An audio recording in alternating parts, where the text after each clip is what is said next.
Hello. Thank you for joining me today. I'm Sandy Walden from Serenity, Master Grief Coach and Master Grief Coach Trainer.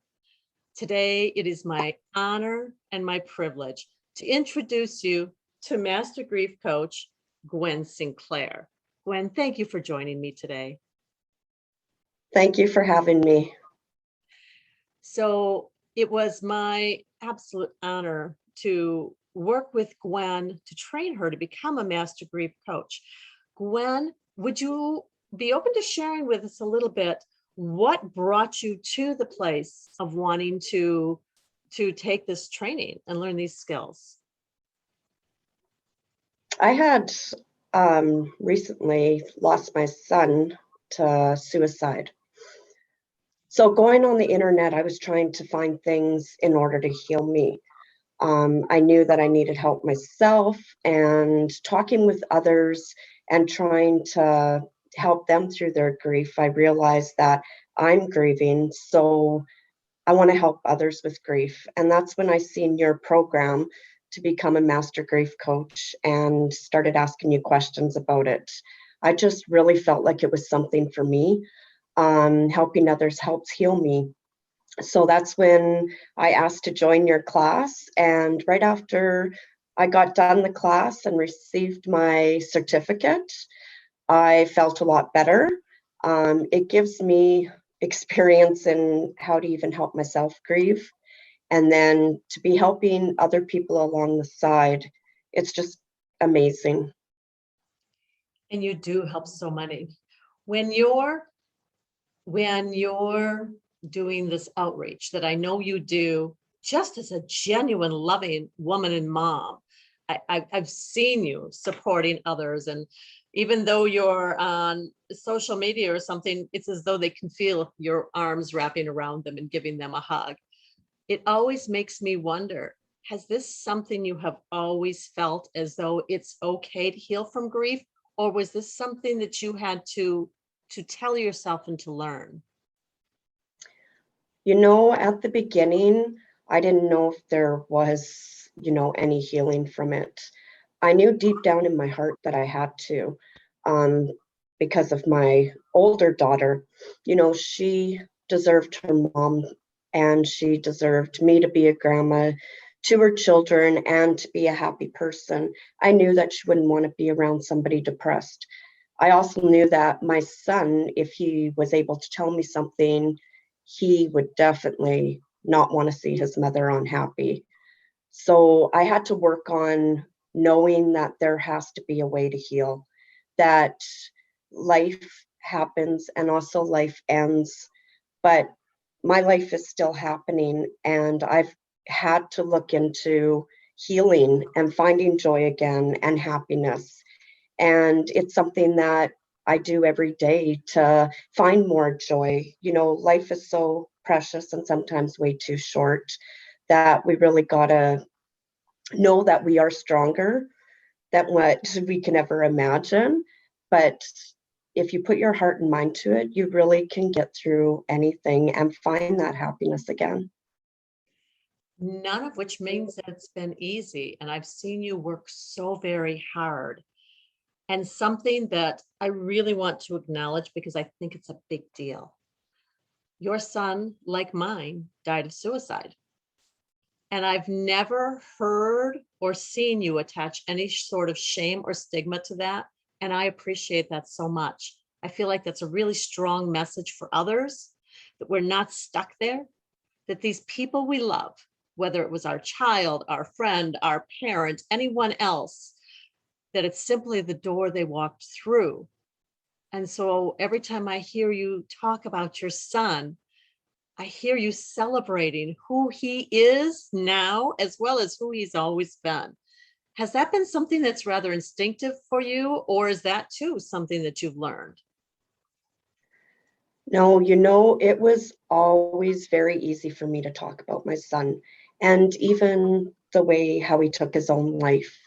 Um, I wish, he would have reached out to people and let people know how he felt. So losing my son to suicide is something that draws me to other people, because them losing their children or their spouses from it, it just, I feel their heartache. I know exactly the roller coaster. It was very easy to speak out about suicide and all of the above. And that's something you do regularly, isn't it? Yes, it Could you, is. could you tell us a little bit more about the speaking that you do and what it means to you? I speak about addictions and I speak about suicide because I've went through both of these things. I'm a recovering alcoholic, and shortly after that, I had lost my son to suicide. So I kind of put two and two together because a lot of times suicide and addiction kind of go together. So I do my coaching with addictions. I do my coaching right now with suicide because it's something that is deep in my heart. There's not very many people that will set themselves out there in front of the world and tell them how they used to be and how their life was and the pain and heartache they went through. And then on top of it all, having my son take his own life. Um, and I also do believe like my son was under the influence when he had took his life. And that had a big, big part in his decision. So for me to get out there and tell people that it's okay to go through these things and speak publicly about it, you may hit one person that it may change their life forever. Just like with me with my addictions, that's what grabbed me was people talking about their addictions. They might have not been the same addiction as me, but to see them standing in front of me alive and happy and laughing, same thing with grief. I find pulling people in, showing there is life. You can move forward with all the pain you carry inside. You can still move forward and smile and try to get your life back as good as possible because everybody deserves to. I just feel like I'm a 5'1" smile when I listen to you, because here's the deal. It's because I never hear you deny that it was hard, but I never hear you say that you're stuck either. And there's almost an image that comes to me because I love the picture that's behind you of you and your little boy. So I always think about, he's got to be so proud of you. He's got to be so proud of you. And you honor him, you honor your daughter, you honor yourself by stepping forward and speaking with such honesty, with such grace. I can only imagine how you're touching the hearts of these people you speak to because you show them it's possible. And that's all I want to do. I really want to show people that no matter what life throws at you, even the very unfair stuff, we really got to pick ourselves up and find ways and tools to be able to move forward. You can move forward with your grief and still live a happy life. You just got to figure out ways how to. And they don't have to do it alone. And yeah, They don't, exactly.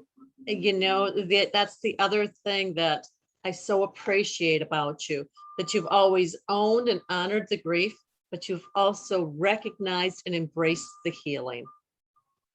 Yes. I think that's And such a he wouldn't powerful want thing. me to do it any other way.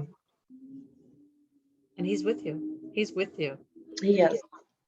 So Gwen, when you're speaking to people, who is the right person or place or outlet? Who might be the right venue to contact you for speaking engagement? Right now, Sandy, I have been talking to people that have lost their wives or husbands or children to suicide. And I feel like I'm a lot of help in that area. I also feel anybody that has lost somebody to addictions is another area that I have been doing, and I have been doing for over a year now. Also, anybody stuck with addictions or maybe living with somebody that has addictions. It's all in that area where I'm dealing with people right now. And I find that being in that area, I have went through both of them. So I do have the most experience in those. So I feel very comfortable trying to help as many people as possible in those areas. And I know that you are truly so helpful for them just because of the time that we've spent together talking. I'm way down this journey at the time of this recording. It's been 10 and a half years since my son died. And still I find myself feeling better each time I talk to you. And so I appreciate that you show up in all the wonderful ways that make you Gwen. So Thanks Gwen so is, much. oh my goodness, it's my honor. So as we get ready to wrap up today, we're going to put your contact information below here in writing so that I don't mumble through it, so that people can actually Okay. see how to reach you. Is there anything else is there a final message you would like to give to anybody, maybe to remind them that it's okay to feel a little bit better? Is there anything else you'd like to say to people listening to today? Just the point that when you're feeling so low and down, and you do get places where you are stuck and you feel stuck, and you're either in fear to move forward or you just feel like you can't, um, that there is people out there. The more you talk, the more you heal.